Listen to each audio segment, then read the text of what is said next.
एक एक बूंद पानी के लिए हरियाणा तरस रहा है। राज्य सरकार चैन की नींद सोई हुई है। केंद्र और राज्य में भारतीय जनता पार्टी की सरकार होने के बावजूद भी हरियाणा के लोगों को पानी के लिए तरसना पड़ रहा है। ये तमाम बातें कही हैं हिसार से सांसद जयप्रकाश ने। हिसार से कांग्रेस पार्टी के सांसद जयप्रकाश ने करारा निशाना साधा है। इसके साथ साथ आपको बता दें कि रामकुमार गौतम ने भी नायब सिंह सैनी सरकार में बढ़ते भ्रष्टाचार और धर्म की राजनीति, जातिवाद की राजनीति को लेकर कठोर प्रहार किया है। रामकुमार गौतम ने कहा कि जिस तरीके से धर्म और जाति के नाम पर समाज में खाई पैदा हो रही है, ये समाज को तोड़ने जैसी एक चाल नजर आती है। रामकुमार गौतम ने कहा कि इस खाई को खत्म करने का वक्त है और सर्व समाज को एक साथ लेकर चलने का वक्त है। हरियाणा का पानी रोकने को लेकर किस तरीके से यहाँ पर जयप्रकाश, जो कि हिसार से कांग्रेस पार्टी के सांसद हैं, उन्होंने नायब सिंह सैनी सरकार पर निशाना साधा। पंजाब को कैसे कटघरे में खड़ा किया, मुख्यमंत्री को चूरन की पर्ची में निकलने वाला मुख्यमंत्री बताया। तो दूसरी ओर बीजेपी के विधायक रामकुमार गौतम ने किस तरीके से राज्य सरकार और पंजाब सरकार को फटकार लगाई और धर्म की राजनीति कैसे खतरनाक हो सकती है, इस पर क्या कुछ कहा, सुनिए दोनों नेताओं। हमारे पंजाबी समाज का, हमारे अग्रवाल समाज का नौकरी के लिए नहीं आया है तो बड़ी नौकरी के लिए आया है। हमारे वाले जो खप्पी खान समझते अपने आप को, जुगेगा छोड़ डिक्की पौधे रिश्ता हो जाएगा। इतने गिर चुके हो आप, इतनी कमजोरी आ चुकी है। इसलिए भाई बच्चों को पढ़ाओ और शुरू से ही थोड़ा सा होश संभालते ही बच्चों को बताओ ब्रह्मचर्य का पालन करो। तुम्हारे दो ही काम है बेटा, अपनी सेहत का ध्यान करो, ब्रह्मचर्य का पालन करो, खेलो कूदो, खूब पढ़ो और नौकरी की तरफ नहीं, नौकरी करो तो बढ़िया करो। आप एजुकेशनली, सोशली, इकोनॉमिकली, पॉलिटिकली सिफर हो, सिफर, दावे से कहता हूं मैं, सिफर हो। कोई चपरासी का ट्रांसफर करा के नहीं जा सकता, उसमें भी कानून रहेगा जिंदगी ऑनलाइन होगा। मेरिट पे आप इतने पिछड़ चुके हो, कोई इक्का दुक्का बच्चा ही दिखेगा सारी लिस्ट में। तो इसलिए भाई होश करो, अपने बच्चों को पढ़ाओ और सेहतमंद बनाओ। जब आप ये फरसा उठाइयो, तो फरसा उठाने की जब ताकत नहीं रहेगी तो फरसा कैसे उठाओगे? ताकतवर बनो। आज आपने मुझे बुला के और नवीन जैन को बुला के, ये नौजवान है जिससे बहुत प्यार करता हूं मैं, बहुत प्यार करता हूं भाई। इस बच्चे को आगे बढ़ाओ, बहुत प्यारा लड़का है। और जो ये 11 तारीख का प्रोग्राम इसने घोषणा की है, उसमें बढ़ चढ़ के हिस्सा लेना और मैं भी आऊंगा 11 तारीख को इसके प्रोग्राम। आप सबने बहुत प्यार से मुझे सुना, हम सबको सुना, नवीन को भी सुना, मुझे भी सुना, औरों को भी सुना। आपका बहुत बहुत धन्यवाद। आदमपुर, नड़ुआ प्रॉपर शहर में पानी की बड़ी भारी किल्लत है।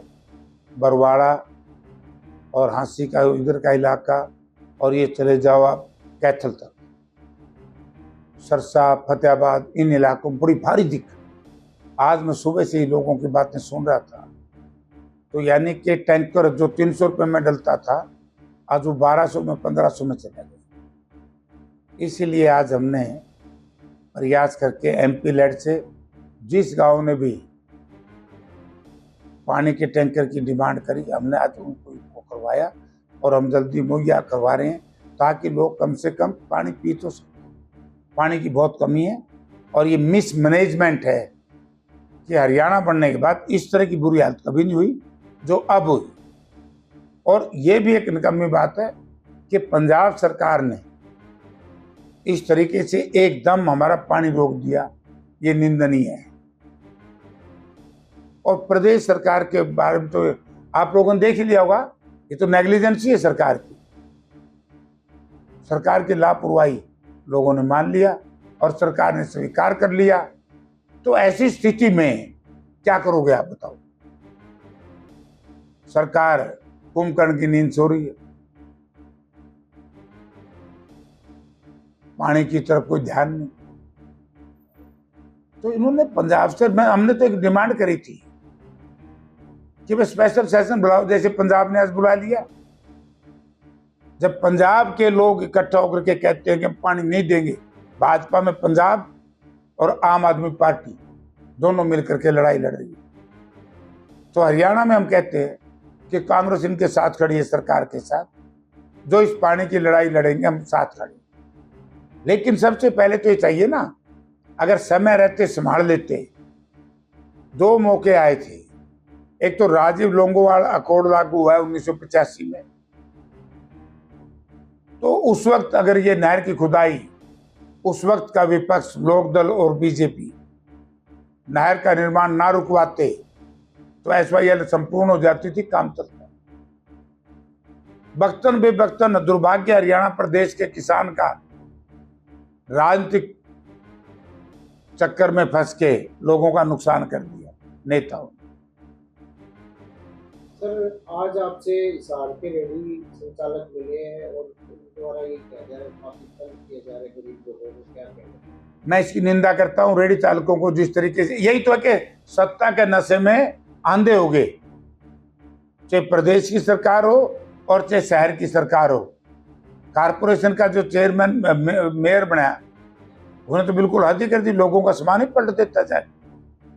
इस तरह का कदर होगा, गरीब आदमी का पेट पे लात मार रहे हैं लोग। जो अंत्योदय की बात करने वाली भाजपा आज अंत्योदय वालों का नाश करने का काम कर रहे हैं। क्या रेहड़ी संचालक अतिक्रमण की श्रेणी में आते हैं? नहीं, रेहड़ी अतिक्रमण की श्रेणी में कैसे आएगा? रेहड़ी तो मूवेबल है।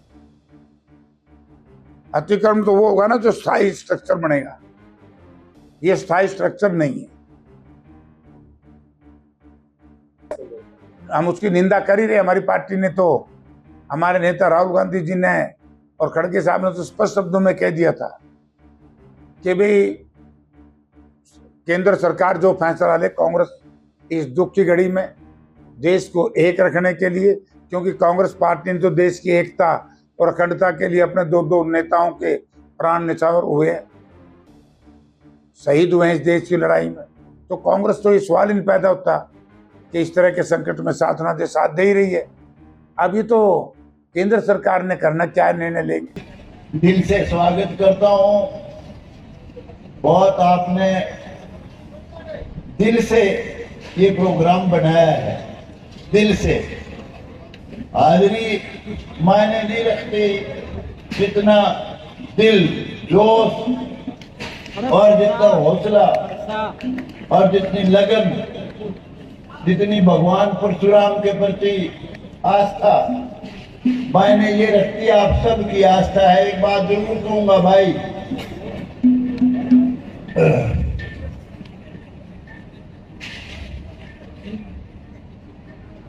जात पात इससे ऊंचे उठ जाओ, बहुत डाउन जा चुके हो, बहुत पीछे जा चुके हो। जात पात, ऊंच नीच, भेदभाव, छुआछूत ये देश के माथे पे कलंक है।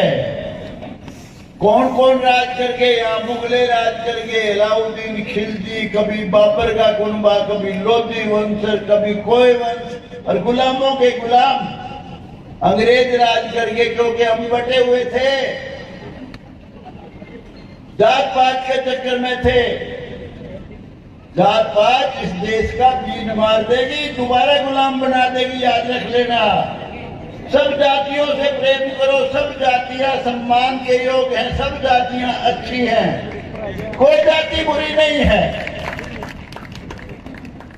आपस में प्यार करो। और आप कितने डाउन जा चुके हो जो भगवान परशुराम को जो अपना इष्ट मानते हैं। मैं तो इस दिन को भगवान परशुराम के अनुयायियों का लेखे जोखे का दिन मानता हूं। आप कहाँ हो आज? शर्म आती है जब सुनोगे तो आपके कान बहरे हो जाएंगे।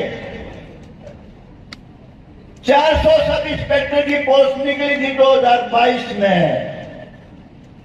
ये भगवान परशुराम को मानने वालों के 12 लगे, सिर्फ 12 डूब के मरने की बात है। पुलिस ध्यान न्याय कुन्याय होता है। आपके 400 में से कोई लिस्ट उठा के देखो, IAS की, IPS की, अलाइड सर्विसेज की, कोई पोस्ट उठा के देखो, आपका निशान मिलेगा, सिर्फ निशान। इसलिए भाई, जमीन नहीं है, जायदाद नहीं है, रिजर्वेशन नहीं है, बच्चों को पढ़ाओ। तो ये हरियाणा के दो दिग्गज नेता, जिसमें से हिसार से सांसद जयप्रकाश है जो कांग्रेस पार्टी के नेता हैं, वो लगातार नायब सिंह सैनी सरकार को निशाने पर ले रहे हैं। दूसरी ओर रामकुमार गौतम, जो कि जेजेपी के संस्थापक सदस्य थे, लेकिन 2019 में दुष्यंत चौटाला के साथ मिलकर चुनाव लड़ा। 2024 के चलते चलते दुष्यंत चौटाला और रामकुमार गौतम ने गहरी खाई पैदा हो गई और उसके बाद रामकुमार गौतम ने बीजेपी का दामन थाम लिया।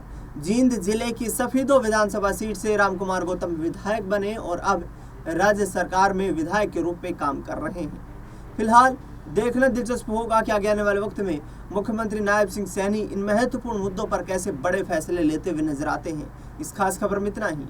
देश दुनिया से जुड़ी तमाम बड़ी खबरों के लिए देखते रहिए नेक्स्ट 9 पॉलिटिकल बाइट।